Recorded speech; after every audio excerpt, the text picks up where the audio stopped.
Oh, dear listeners, we're starting this one strong. It seems like Bezos, like every other major CEO I know, is really scared of a Trump presidency. This interesting thing is happening here in the last few weeks of the election where you see effectively different creators bringing their cults. Like the battleground was like, one of them's got Elon, the other one's got Beyonce. I have respect for that because that job sucks. Have you ever gone door to door for a politician? It is one of the worst things. I sold Girl Scout cookies. It was kind of similar. So what was your tag? Like, what did you do? I built an MLM. Of course she did. Those were the days of where you could just like get children to do labor for free for you. I guess Mr. Beast does that now. Yeah, I was going to say, isn't that just YouTube?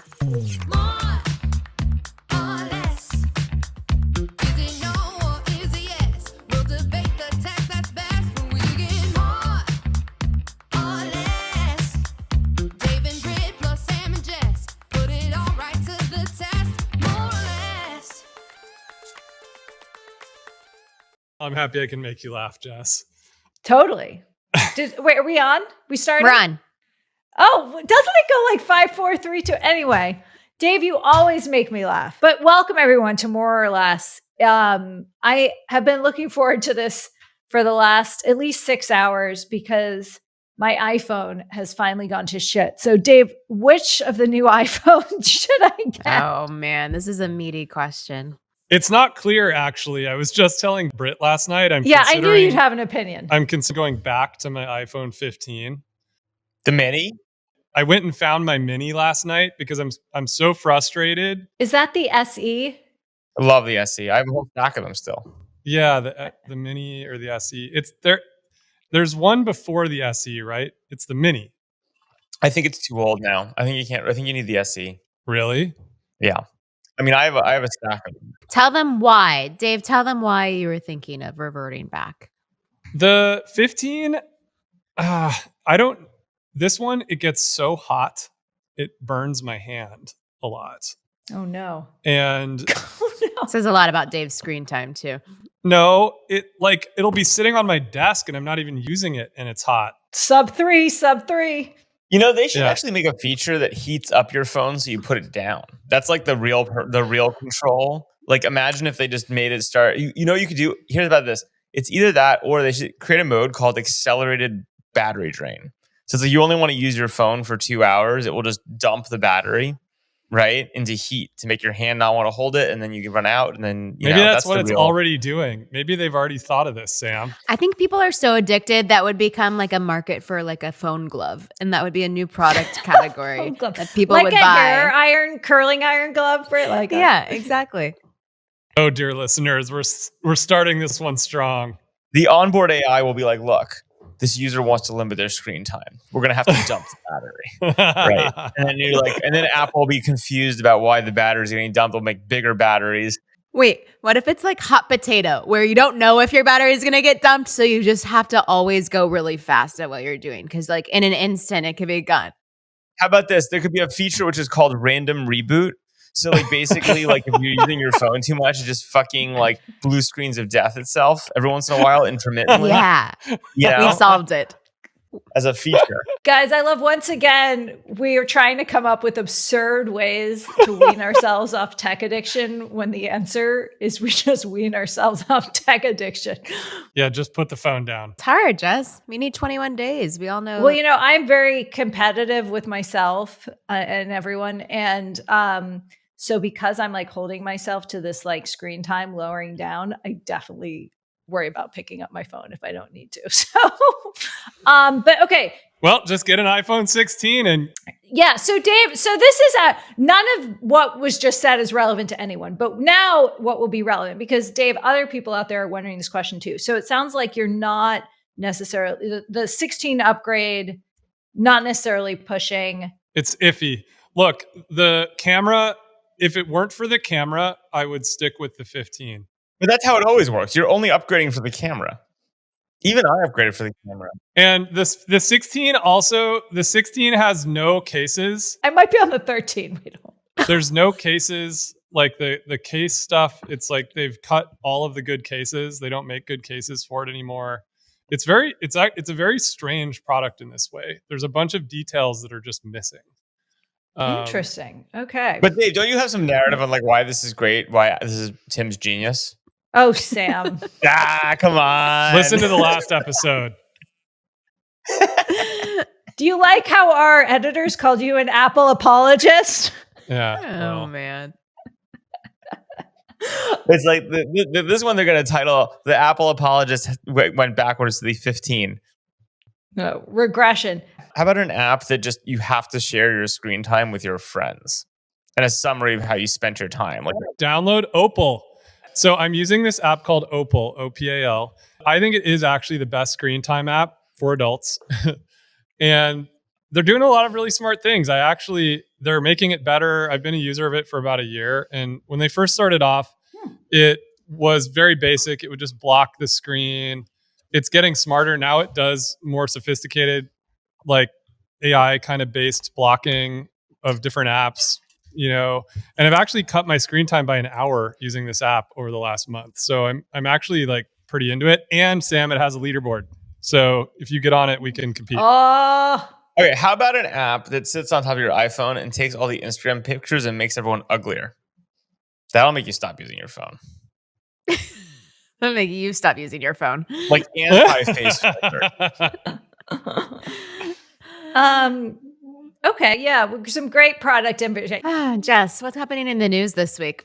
Yeah, no, there's a lot of news this week, guys. So, okay, but thank you. So I don't actually know what I'm going to do. Do I get a 15? I'm at the point I need to Wait, do you something. should definitely get a 15, but maybe not a Get a 16. 16. Why don't you get an Apple, one of these new minis? They're beautiful. Get a little mini and just carry that around and plug it into screens. When you talk to Just people. get the new phone. It's great in Okay. a lot of ways. It'll be fine.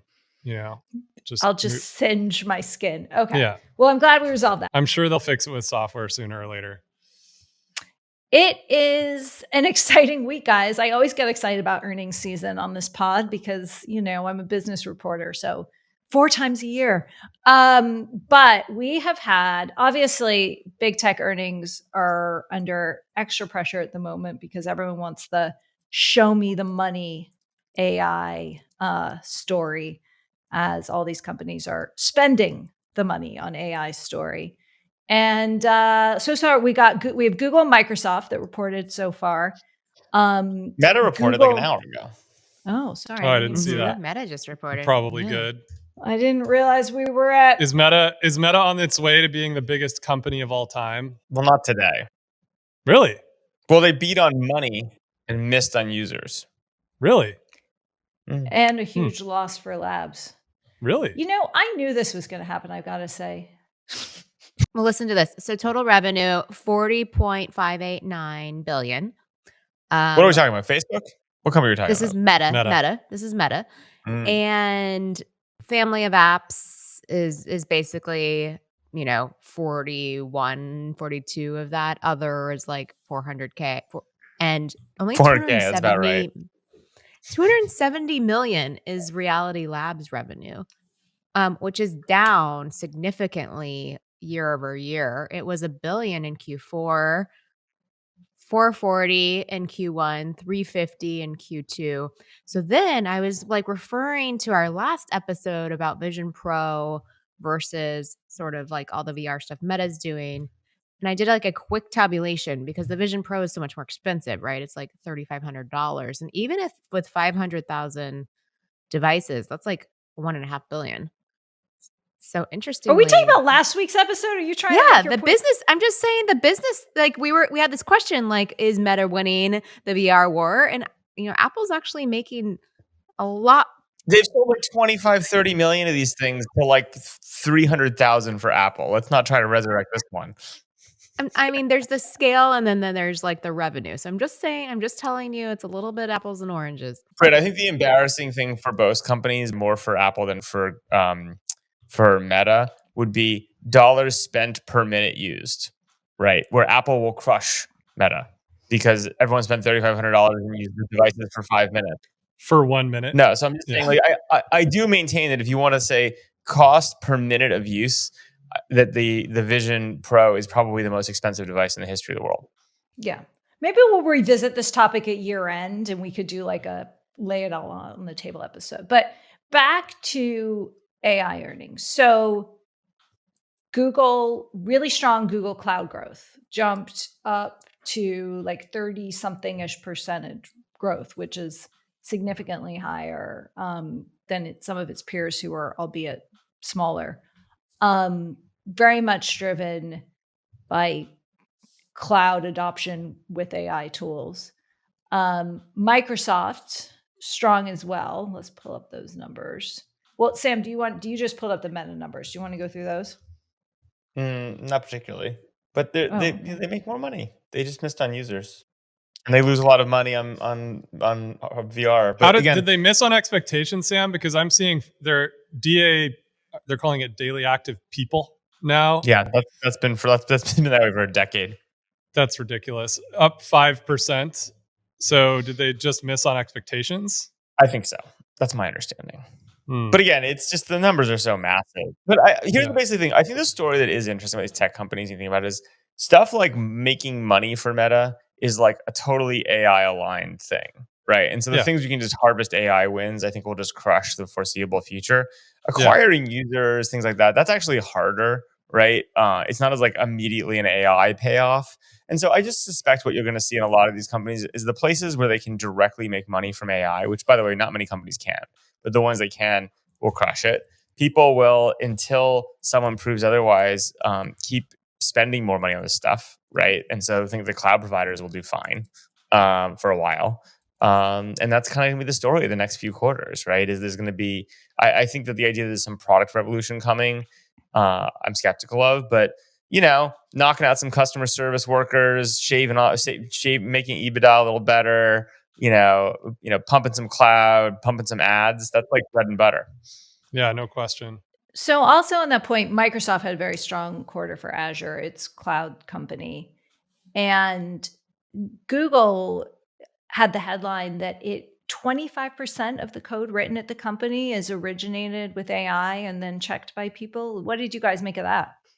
I mean, this is kind of the point that I was making for a few pods, that the AI software engineering revolution is super real. And I think that genie's not going back in the bottle. And to see Google actually admit that over 25% of the code they're writing. I don't think they're admitting, I think they're bragging about it.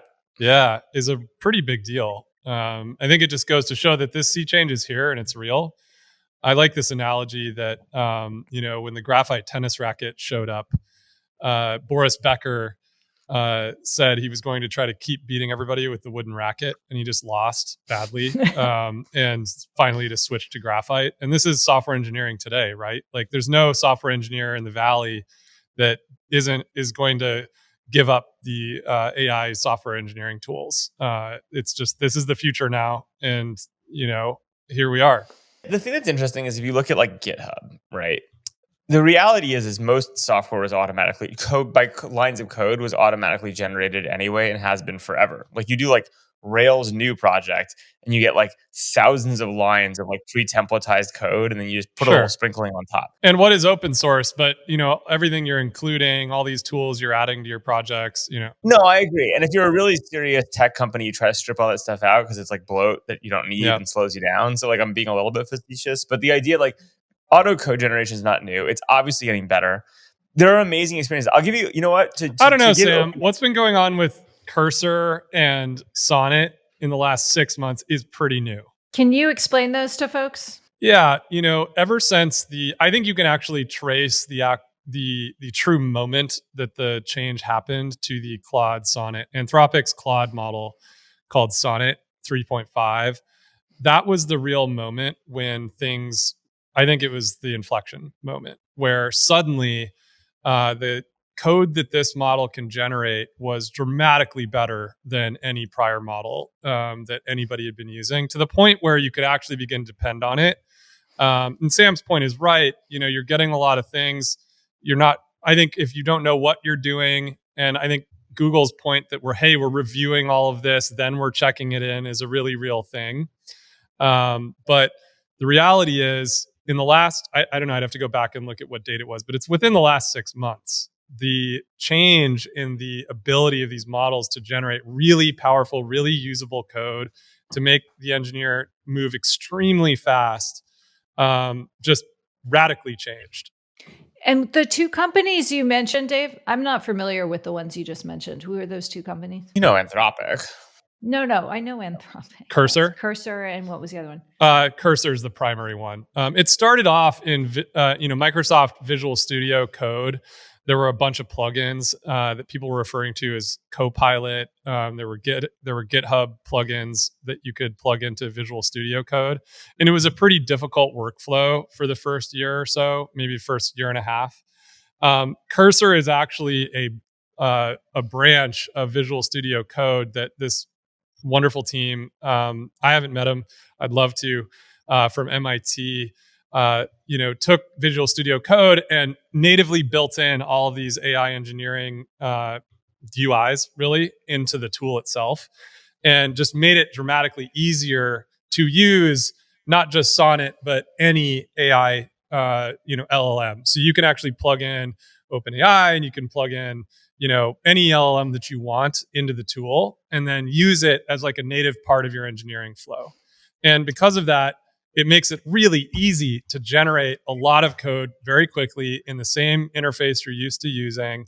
And you're just moving, I would argue, at least 10 times faster than you were 3 months ago. So I had a really interesting experience this week messing with stuff. So I did this thing. I'm really into Notebook LM, which is Google's thing. And I basically went... Wait, but Meta now has an open source competitor. Well, I haven't used that one yet, but I used Notebook. What I did is I basically I did Google Takeout. Takeout.google.com is like my absolute favorite Google application for exporting data. And I pulled out all of the firm letters we had written back to 2015 into a flat file. And then, which just comes out as a thing like a .mbox file. And then I uploaded it into Notebook LM so that I could be like, hey, what did the firm think about blah, blah, or who did that? And it gives me it's awesome. Here's the point I want to make though, is I did something very similar to this about 6 months ago. And what I did is I wrote some scripts, some JavaScript to just basically do the extraction and turn this, this mbox thing to the weird format into a normal file that I want, a text file. Yep. This time, talk about the progress. I didn't even do that. I literally just went, and I'll give OpenAI a shout out here. I went to OpenAI and I said, hey, I have an mbox file. Can I just give it to you? And can you pull out the following structured fields and return it to me this way? And it was like, sure. So I didn't even run a script. I didn't code shit, right? I literally just handed it to an LLM and it handed me back exactly the file I wanted in the form. Now, this is not rocket science. This is very, very basic scripting.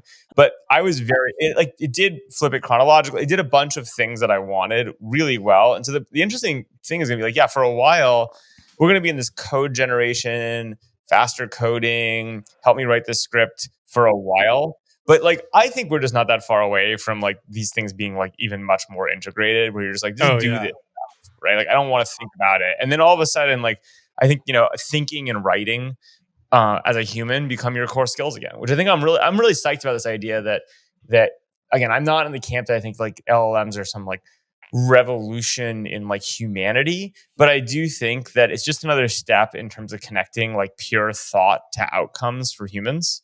And it's pretty cool that this stuff is starting to really work. So yeah. That reminded me, my favorite current AI uses are really boring and stupid, but save me a lot of time.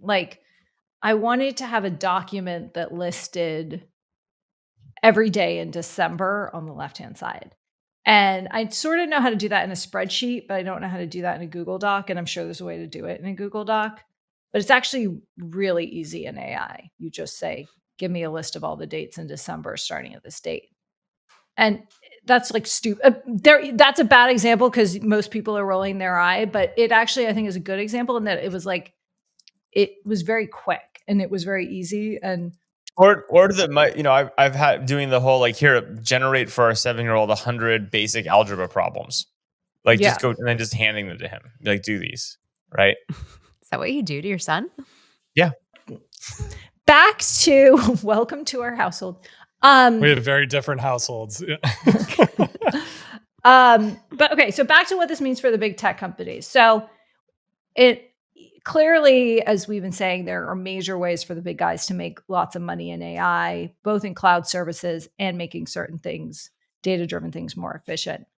It is good, though. We are also open to data, and now there is more data to support that point. On a related note, though, and I actually am kind of curious, like, if you think back to Meta and you think to this earnings report a little bit around users, how important do you think like user and user growth is for these companies, and especially Meta? Like, are we just at the point where like once you reach 2 billion, 3 billion, like no one cares? Because I've been wondering this because, you know, Meta and these others still face a lot of competition. And you think about TikTok for as long as it's here and so forth. So I actually am curious what you all think. Like, is that... No, it definitely matters. What matters? I actually hadn't thought of this question. I think it's an interesting question. Number of users, what you really care about is there's 3 numbers. It's the number of users, the amount of time per user, and the amount of money you can make per minute of user, right? Like that's like the equation. Yeah, for the but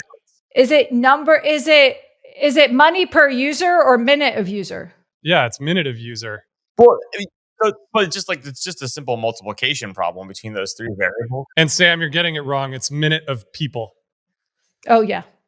Sorry, person. Don't minutes? call them users.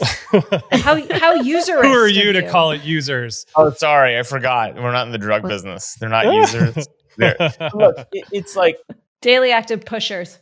It's a very simple equation, and the reality is of those 3 numbers: number of people, amount of time each person spends, and then money per minute.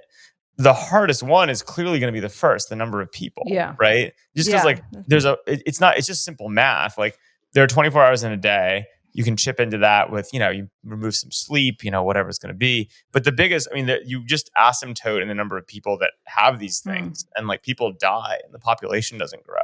Right. So unless someone like Meta is going to figure out some plan to like get people to have more babies quickly, right? Like people is always going to be the problem, right? For anything at massive scale. This is a digital advertising model, right? Like the dollars per minute is really about how many ads can you show them in a minute that they're using the platform. Well, no, but Britt, that's a pre-LLM way of thinking. I think the reality is like that the dollars per minute is the thing that is most flexible with these new tools, right? Because you get super targeted, which can dramatically raise, the amount of money you can make per minute. There's all sorts of other facts going on, but I actually argue that like ad creative, targeting, like these are the places that LLMs have by far the most leverage in the moment we're in. So while hard, and there are a bunch of other macro headwinds, right, that companies at this scale face, that's like the one that if you ever saw monetization per minute going down at a company like Meta in the next few years, there are real questions to answer, because like this is what they should be jamming out on, right? Whereas the other 2 are much harder.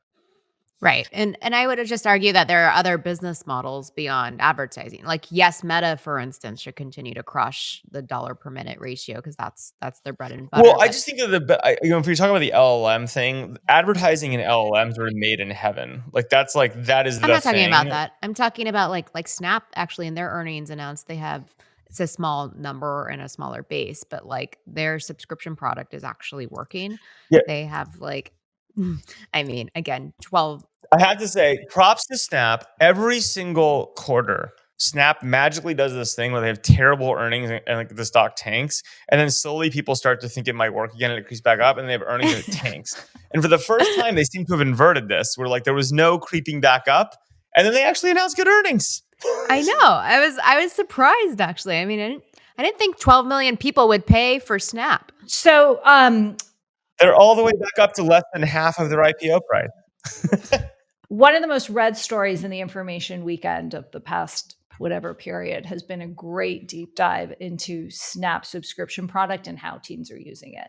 And there's just a whole host of features like leaderboard, like features, like seeing who your, data around most frequent contacts. And we had this great anecdote, the reporter Aaron Wu found like someone who like figured out someone was cheating on her because she had slipped to, this boyfriend's second most contacted person or something like that. So that's worth the $4 a month.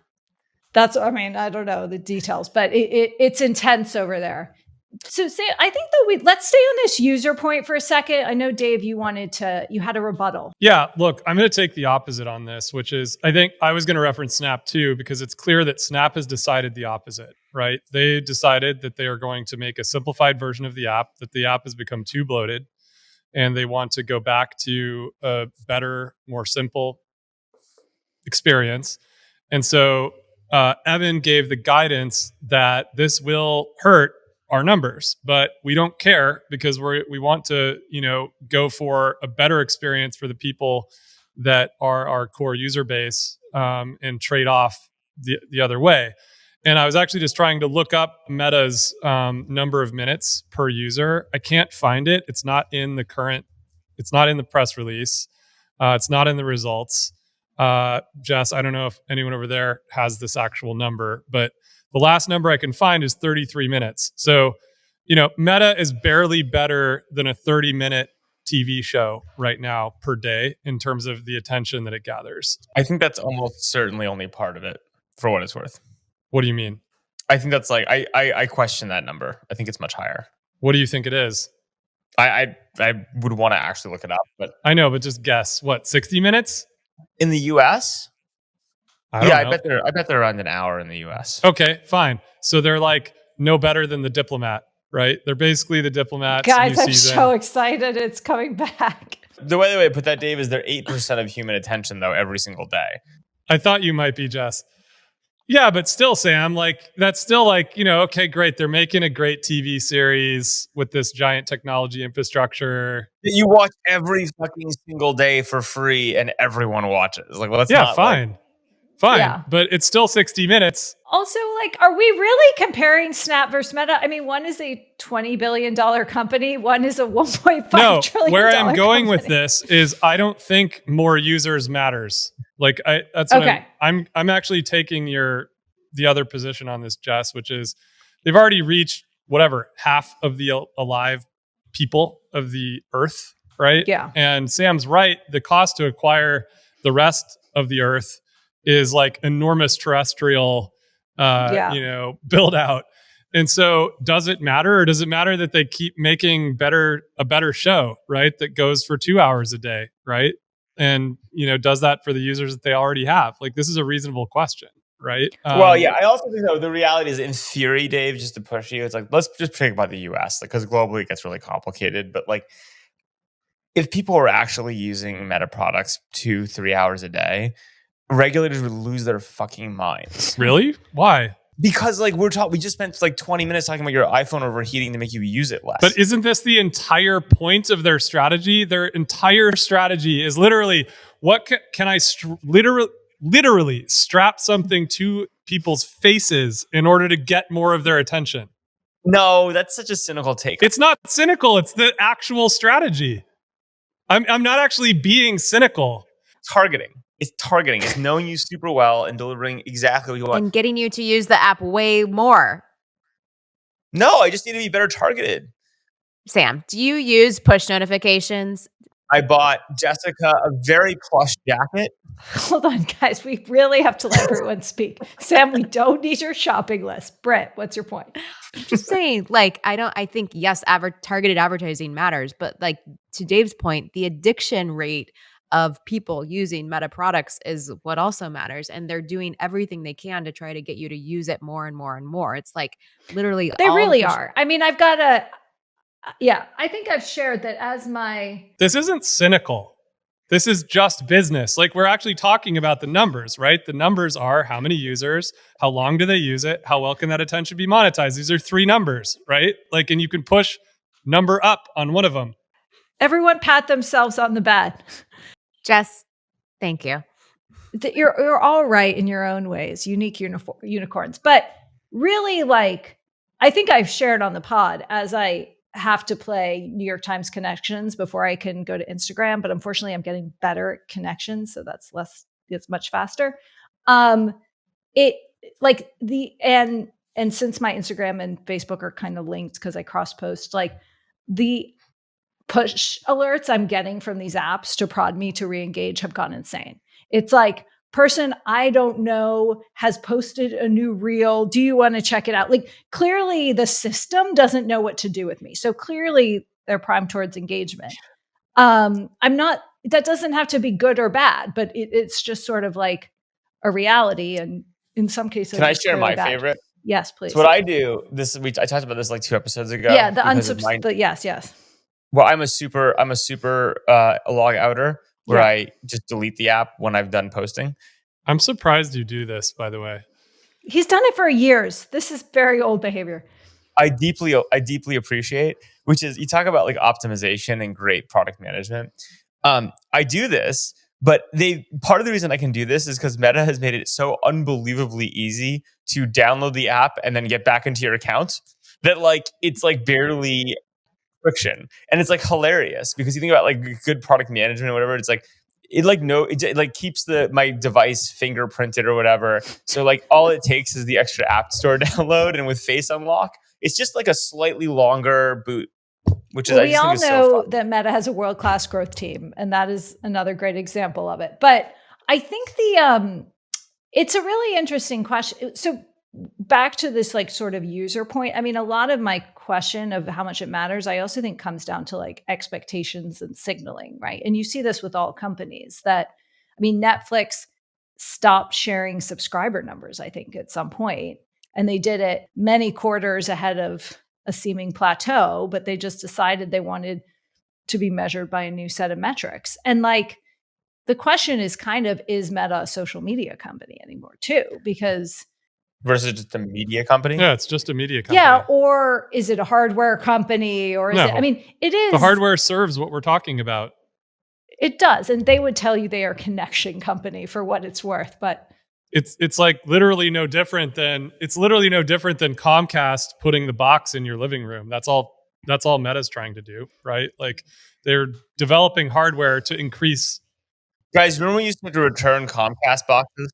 yeah, no, I agree with that. But I guess I'm just really interested what kind of financial metrics, guidance, shaping they're going to do around users going forward, right? And if they're going to, and they do this all the time by like drop it, they don't report the single apps the same way they used to. They report the family of apps, right? And Yes, but there is a strategy to this. I mean, if you guys remember how Twitter used to every single like quarter give different numbers and be like, now we're thinking about this, and now like they basically just continuously. And the thing about this, journalists love that, investors love that. it's all that. The entire point of doing this is to give some backup quarter over quarter and set expectations with Wall Street, right? And so, in the end of the day, if a company had perfect trust in the world, and everyone all they have to report is like earnings and nothing else, and no one would care because it'd be like it's perfect, right? But like what you do is you kind of put some of the inputs out there, and then as the business evolves, you want to really slowly walk and evolve like what it is you're disclosing, right? And show that you are in control and like you're making good decisions and showing what they want. Like there's like a whole like strategy to it, right? Like an IR thing to it. So it'll evolve, but it won't be like a churny thing. I think it'll be pretty hard for Meta of all companies to argue sooner than later that the number of people using their apps don't matter, right? It might be daily, weekly, monthly, but like. By the way, and this is not at all apples to apples, but the 3 numbers at the top of their list, I'm just staring at them. It's family daily active people is number 1. Ad impressions is number 2. And number 3 is the price per ad. And number 4 is revenue. That's it. And then everything else is expenses. So it's like, like that's really all that matters. That's the business. Yeah. But did you guys see that YouTube within Google's earnings is actually now is a $50 billion revenue generating company, which if you don't count Meta as a media company, makes YouTube kind of the number one. And Netflix now is 37 billion at number 2, which I mean, it's pretty far away. It's massive. YouTube is a beast. We love YouTube. Totally. And what did we talk about YouTube TV being like the catch-all for all of the, cable operators falling into the digital trap of YouTube? I think it continues to grow. I still bet high on YouTube growing much more in the future. Absolutely. And it's definitely a like slog it out, because for years that thing was toiling in obscurity. Well, I do think there is something to the fact that if you think about the apps that, like, the other thing that I saw some articles about this week was people talking about like how Twitter is unkillable, right? And like I agree with this. Like I still use Twitter constantly, and like and I will say the last couple of weeks for me, it's unusable, but I do. Why? Because of Elon? I open it up and it's Elon or some other politically strident figure just dominating my whole feed. But Sam, what's your point about my point is that I think the thing about YouTube is like there are again, like it's just these very basic internet use cases. Like I want to watch a video, right? I like want to read a piece of text, right? Like these incredibly basic. So for all the innovation and like interface and all this type of stuff, like I just think humans are pretty simple. Like we want to get laid and get paid. The internet is pretty simple. You can like watch video on it. You can read shit on it. Like you can talk to people on it. Like they're just like, it's just not that complicated. Right. And so I just think we get all in the weeds of like all these things you can do and new experiences. And like, it's just get laid or get paid. And the apps that are the closest to that consistently will just grow and grow and grow and grow and grow, Yeah. That's why, I mean, it's funny. I was at this Jackson Hole tech conference a while ago.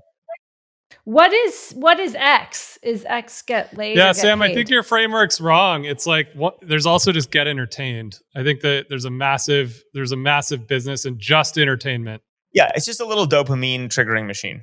Yeah. Like it just, you sit there in front of some pixels, it wires into your brain. Get laid, get paid, get entertained.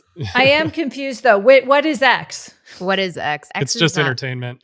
No, but is it laid or paid, Sam? It's neither. It's just entertainment. I mean, I think it's probably both. Yeah, it probably is all of them actually. It's I guess it kind of in some ways I think it's maybe even that's the thing, it's an even lower level utility.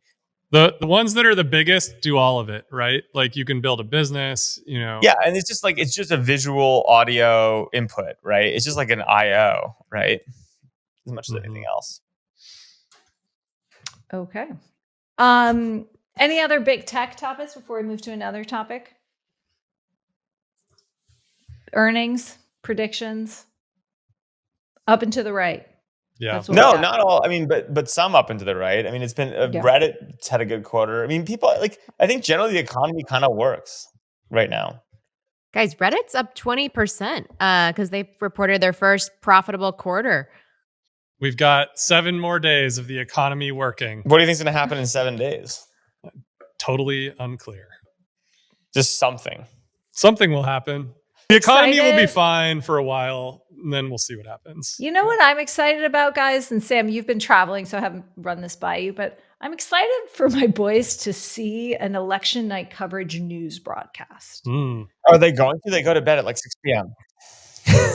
I don't think we're going to get to a conclusion by the time our kids go to bed. No. Just not a decision or a result, but just a broadcast. Because anything that brings journalism to my life so my boys understand what I do is exciting.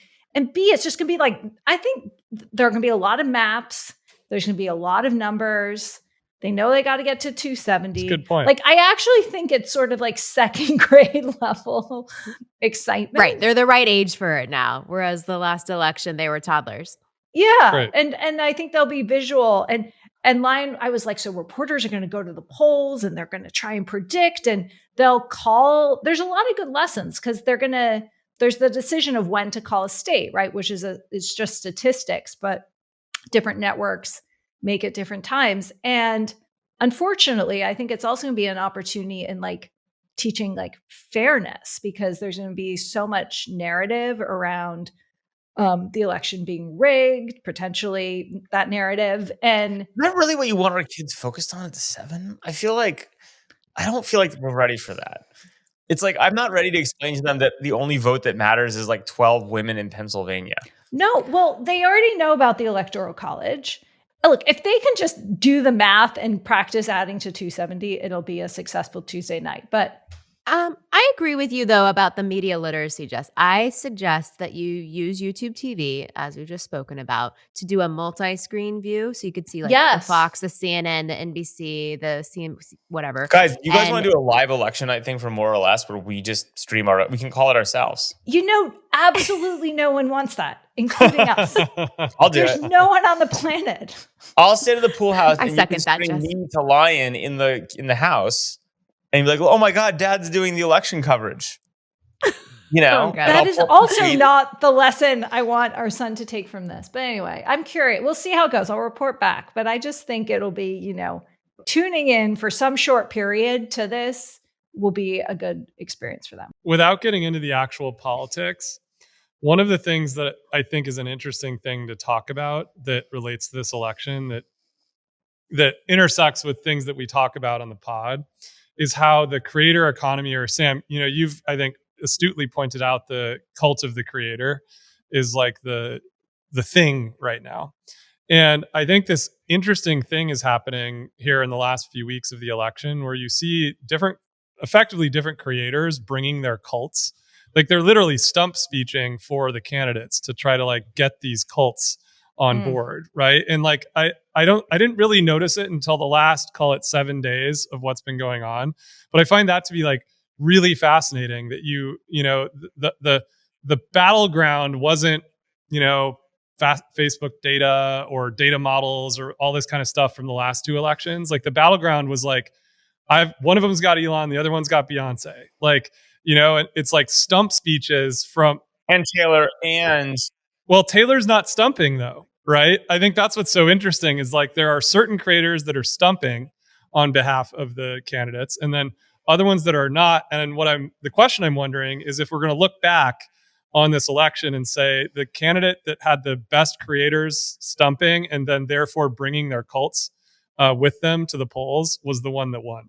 Like that's like an interesting question. What is stumping again? Just doing speeches. Oh, okay. Okay. Like out on the campaign trail doing speeches. Yeah. Oh, Carly Kloss went door to door. I thought that was really interesting. Like they're actually even going to battleground states. Well, she's been doing that for women's reproductive rights. Have you ever done that, by the way? I have respect for that because that job sucks. I sold Girl Scout cookies. It is one of the worst things. Brett, you probably sold a lot of Girl Scout Can I cookies. just do a little humble brag real fast? Yeah, she was go, number go, go. one. Don't even get Right me started. now, you are talking to the Girl Scout Cookie Seller of the Year. 1993, everybody. You're welcome. So what was your tag? Like, what did you do? I sold wrapping paper, but I built an MLM. So I Of course you did. I started giving my parents and then everyone that worked with my parents all of the cookie sheets and then everyone that worked with them. And then they all kind of rolled back to me. K Factor 101. amazing. Those were the days of where you could just like get children to do labor for free for you. I guess Mr. Beast does that now. Yeah, I was going to say, isn't that just YouTube? Child labor. It's like, it all goes back to the most basic business Child models. attention. But Dave, I like your point. I feel like, so I was at YouTube and Google when it was 08. I actually worked on the election campaign then, and it was like Obama, McCain, and everyone called it sort of the YouTube election. And then I think this could be known as like whatever, the creator election or the social media. Like I feel like that is. Nobody's talking about it that way, but it is what's going on. I think that, Dave, to push you, I think not only do I agree with that, but to embrace and extend. The other thing that's gone on, which I think is no one trusts anything, right? Yeah. Like, and except for creators. So basically, what's happened is, and I think this is actually one of those things people haven't quite fully processed about, like all this LLM, fake news, whatever stuff, is people thought that you were going to be like deceived by deep fakes, right? They thought that was like, the narrative. The narrative is like the Russian deep, and that's actually not what's happened. What's happened is there's been enough of it that everyone's just decided that nothing is real, or it's too hard to figure out what's real and what's not real. And so they're just like, bah, it's all noise, right? And so as a result, there's no truth signal in anything. And so what you do is you default back to like, who are the personalities? Who are the communities that I trust? And I'm going to follow them. And so actually I think in some ways, like the untold story of this election especially with deepfakes is going to be basically how, because of just the mass of you can manipulate anything to look like anything and say anything, it's kind of like a scorched earth strategy for all media. And then what that causes is the ultimate rise of the creator, because you're like, I don't know who to trust, but like Arnold Schwarzenegger seems reasonable and I like him. So whatever. I was just gonna say Arnold did it this morning, right? Yeah, like so whatever he puts out, I'm gonna like go with that, right? And so I think that's like this dual thing that's going on. It's very feudal. Paul Graham, Paul Graham's like the creator, one of the creators of Silicon Valley, right? And he was pounding the battle drum this morning or last night, I saw, so Sam, do you think that if Arnold Schwarzenegger and Paul Graham and Carly Kloss and Beyonce actually had their messages transformed into television ads, and then the Harris campaign or Trump campaign blasted those everywhere, they would have the same effect because it's still from the person? Just No. a broader distribution. No, because the whole thing is they're only relevant to their communities. Like, it's not the battleground. Exactly. And that's why it's all about active. Like, in some ways, I think it'll be really interesting to retro, right? But there could be an argument that, like, who are the creators that like Pennsylvania moms care about, right? Is it like cottagecore shit? Yep, this is the real thing, or is it? But to my point, Is it Ballerina Sunshine? What is it? Ballerina Farms? Ballerina Farms. If I'm Kamala Harris, why wouldn't I take that creator, like some cool message they put organically on Instagram, ask them for permission to turn it into a targeted Instagram ad, and then like canvas that to those Pennsylvania moms with ad targeting? Because Britt, like Sam's point is They'll right. inherently trust it less. People will inherently trust it, even if you get the targeting right. They want to hear from their creator directly on the platform that they expect that creator to communicate them through, right? Like some creators are super Instagram centric, some are super YouTube centric, some are super. I'm just saying, if the Harris campaign boosts it on their behalf. It's not bad, Britt, but like the second little ad tags up, sponsored by Kamala, they're like, it's fake news. Like, it's just more deep fake. Who the fuck knows? Yep. So it has to be purely organic. So I think I agree with everything you guys are saying. I'm just really curious, like what the data will show. Like, I think we just really don't know what is going to convince people, right? I mean, I guess you can learn some things from the polls, but I don't know. Like, it just seems I'm not even sure what that like data will believe, right? Like, is like the interesting moment we're in is like, it's such a scorched earth of talking and half truths. And look, the irony is I think this has massively benefited Trump, right? Because it's not in the obvious way. Everyone's like, oh, deep fakes, like it's like just scorched the entire earth. So everyone's like, what did he say and do? I'm not sure. Like there's too much noise.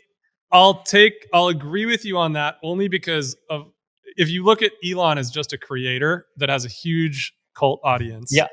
And Elon decided to go stump, right? And so I'm actually wondering if the number of stump speeches by creators will be the metric to look at. But here's the problem, Dave, with the Elon thing is Elon has no pull with the voters that matter in this, right? Because Elon's community, this is the thing about the right creators, is Elon, those people are going to probably vote for Trump anyway, right? The people that he speaks to. Like the question is, who do the cottagecore suburban mom? Okay, how about Beyonce's community? Does Beyonce's community matter to Kamala? That's probably more relevant. Probably. I don't know. And my question was like, should the strategy with Beyonce have been not just one time showing up in Houston, but stumping for her 3 times? I'm not talking about 5, but like, would it have made a difference? Why not 5? I mean, why couldn't she go hang out in Pennsylvania and just like have tea parties? I don't think Beyonce can have tea parties. What is her community like? Taylor wouldn't. But the interesting question for me is like, is Beyonce even there? Like, who do Pennsylvania moms listen to? It's the guys, though. I think it's the Pennsylvania dads. Well, we don't know. We don't know is the question. I remember being at this, I went to this big cabal, this was 2 years ago. I think I've talked about it in the pod before. It was like this secret meeting, lots of people from the Democratic side. And they were talking about how one of the big pieces of infrastructure that they built was local newspapers, literally print newspapers in Pennsylvania and all of the important states, because they needed to reach the exact people Sam's saying, 35 to 65-year-old white women, were the people who were going to decide the election in suburban Pennsylvania. And so they went and built a local newspaper just for this purpose. And so the question is, was that the right strategy, or should they have been going after the creators that Sam's throwing out, right? Like, and I think that's like one of the more interesting questions right now.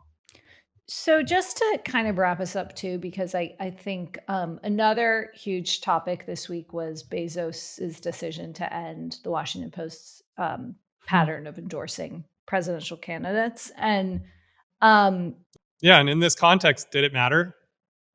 Well, a couple thoughts. One, I think, he directly tied it to the lack of trust, right? So just this point with that you were making, Sam, around creators and trust. Dave, my view, not that you asked, but well, I did ask. Did it matter? Look, you could have a reasonable argument on either side about whether newspapers should endorse presidential candidates, right? I mean, I think it's really reasonable to say that it can compromise the objectivity of the newsroom, right? Obviously, news organizations are very siloed between their opinion and news, but the reader doesn't know that. The reader doesn't particularly care, right? So you can argue that it does way more harm than good because it's not convincing anyone or being useful, and it's really setting the perception of bias. You can also argue, as many of my friends and who are editors have, that actually the one part of a paper the owner should touch is the opinion pages, and that they shouldn't interfere in terms of their business interests with newsrooms, but in a sort of old school traditional way, being a media proprietor, sort of, it's understandable and you're sort of entitled, right, to shaping the opinion. So you could argue both ways. What kind of upset me about this situation is it happened 11 days before the election. And it actually followed the LA Times doing the same thing a few days before. And so, the criticism Bezos has faced, which I think is fair criticism, is that, it seems like Bezos, like, by the way, every other major CEO I know, is really scared of a Trump presidency. Or he just wasn't paying attention. No, well, I think it's both of those things. I think he wasn't paying attention and was simultaneously, because if you were going to make a very principled, if you were going to have the intellectual argument about it, right, you'd have it over a longer period of time and so on and so forth. And yes, and no one believes that the Washington Post is a focus of Jeff Bezos at the moment. But it's 0.1% of his wealth on a good day, right? No, of course. But Sam, it is an institution that a lot of people work at with jobs. And so, I mean, it's 300 over 200 billion or 200,000. I think it's 0.15%. Okay. Well, you guys are figuring that out. Anyway, it's one of those things that I think Jeff makes some very smart points around declining trust in news, the importance of objectivity, and I think all of those are true. At the same time, we now have just so many examples of, and look, guys, Did you wish it was earlier? Like you're making a point about that it's 12 days before. Like 3 years earlier. Yeah. And also, here's just an anecdote that maybe I'm reading too much into, but 3 very well-known tech CEOs reached out to me over the weekend with an op-ed arguing against a Trump presidency and what it would mean for tech. Well-known names, them all. Every listener to this pod will. And it was almost too academic, but it was a very academic piece, right? So it wasn't hot-headed. It was very academic about impact to the economy, so on and so forth. And they said, "Will you run it?" And I said, "Absolutely." And then they said, "You can't use our names." And I said, "I'm not going to run it without your names, because the whole point of an opinion piece is you're putting your name behind it. I'm not putting my name behind it. Those aren't my views." And it was so interesting because what had happened was they all had come together over the weekend, really passionate about this issue. They had written it together in the heat of the moment. And then they each consulted their government affairs teams. They can post anonymously in your forum as subscribers. You should have reminded them of that. Yes, I should remind them of that. I will, actually. And it was just like, the rest. And these guys are such big names. I'm like, I don't think they listen to anyone else in their firms, but they clearly listen to their government affairs teams on this topic. So again, and I'm not trying to be conspiratorial about it, but one can't deny that dynamic in the business world exists because we kind of see it everywhere. Have you guys taken a position on it? Like, will you be publishing something? We are. No, it's not our lane. It's not our lane. And how many subscribers did they lose after they took that position? Something like they've 10%. lost 250,000 subscribers over this, which Who is did? about 10. The Washington Post, which is about When? 10% In of their 2020? subscribers. No, like last week.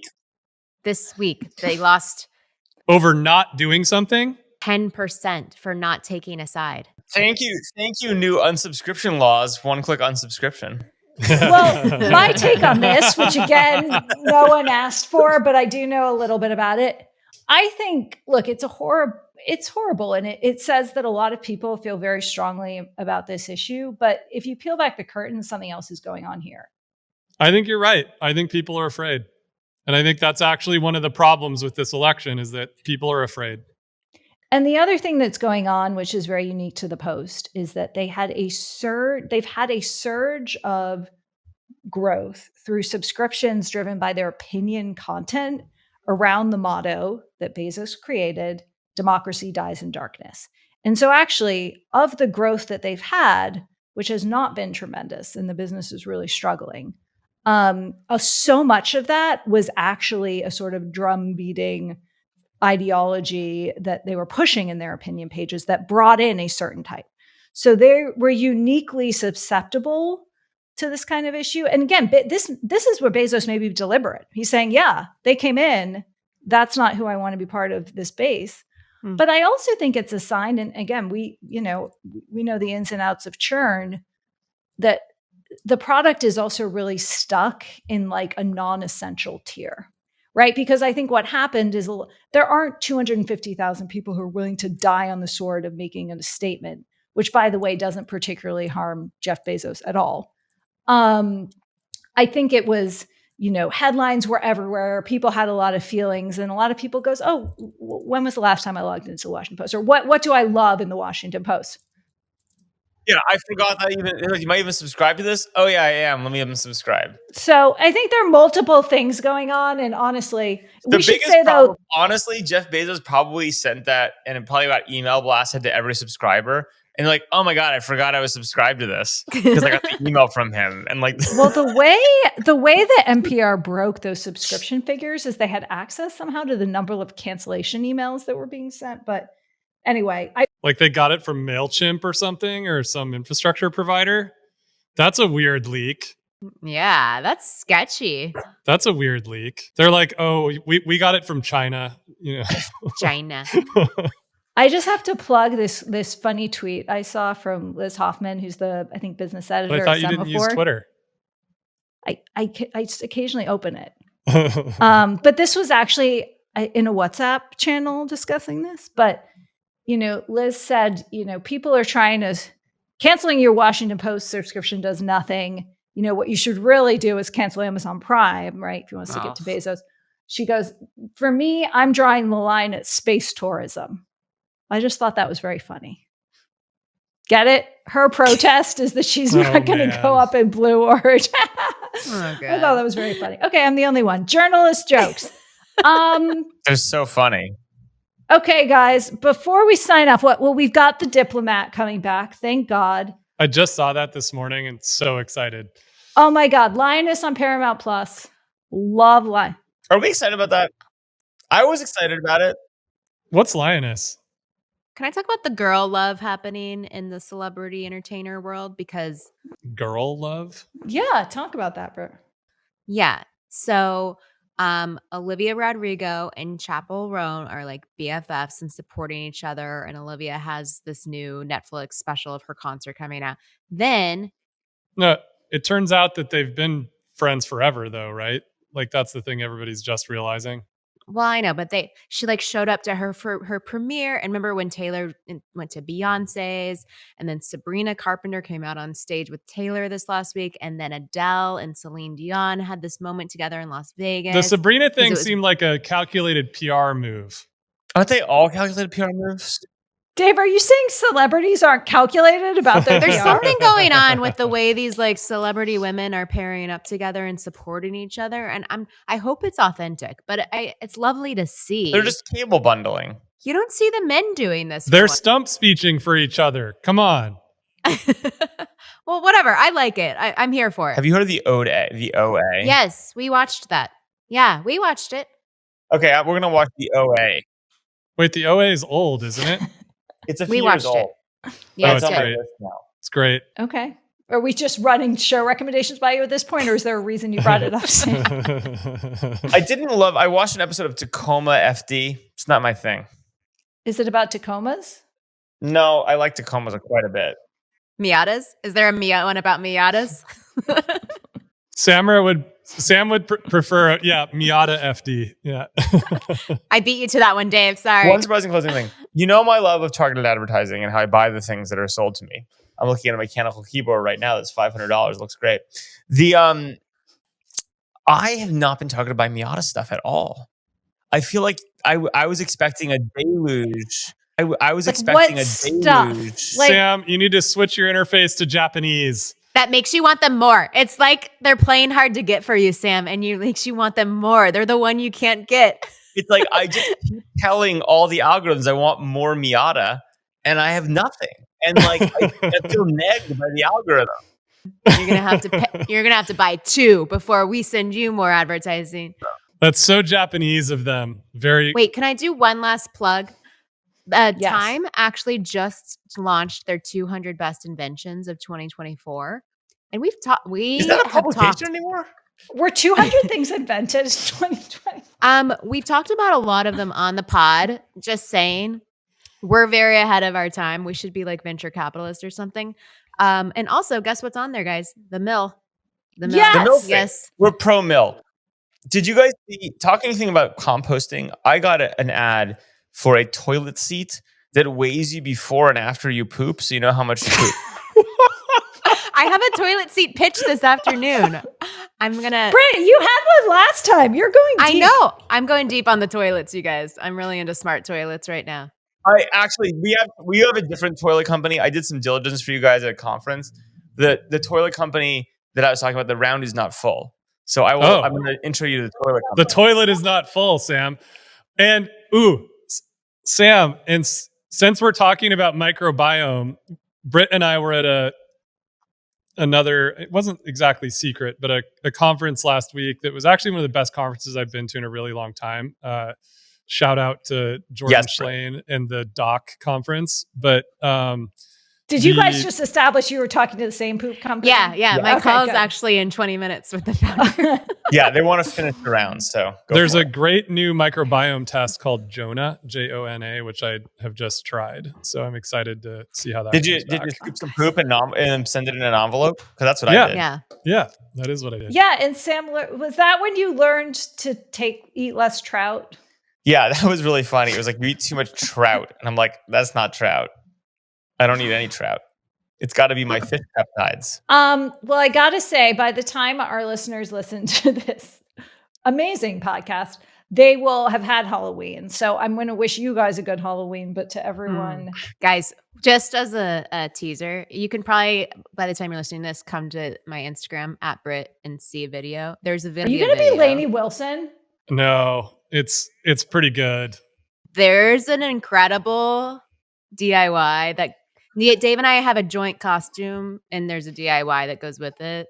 That's and our really cool. son in his engineering mind has created something that's pretty awesome. I think this actually encapsulates the difference between the Morons and the Lessons. You guys have probably collectively spent 3 months on your Halloween costumes, give or take. We thought about it a lot. I opened ours from the Amazon packaging last night, so we're good to go. I mean, I did put them on hangers. I mean, I we'll find out. But yep, that's the difference in a nutshell. To each his own. You think our kids are gonna, like, when they're adults, like, hate Halloween because, like, we were too into it? I'm like, that's our parents' holiday. It doesn't sound like you're into it at all, Sam. You just order from Amazon. You don't even build your own DIY costumes. You know what? Our kids are really into Halloween, Sam, and I am just so happy. It's like kind of going to be over, so they don't keep talking about it because it's like become a big thing. All right, I gotta go. Okay, well, a big thank you to everyone for listening. Another fun week. Please share, comment. If you have it, we've got transcripts on the information. Send us your feedback, and we'll see you here next week. Bye-bye. See you guys guys. later. Bye. If you enjoyed this show, please leave us a virtual high five by rating it and reviewing it on Apple Podcasts, Spotify, YouTube, or wherever you get your podcasts. Find more information about each episode in the show notes and follow us on social media by searching for @MoreOrLess, @DaveMorin, @Lesson, @JLesson, and as for me, I'm @Brit. See you guys next time.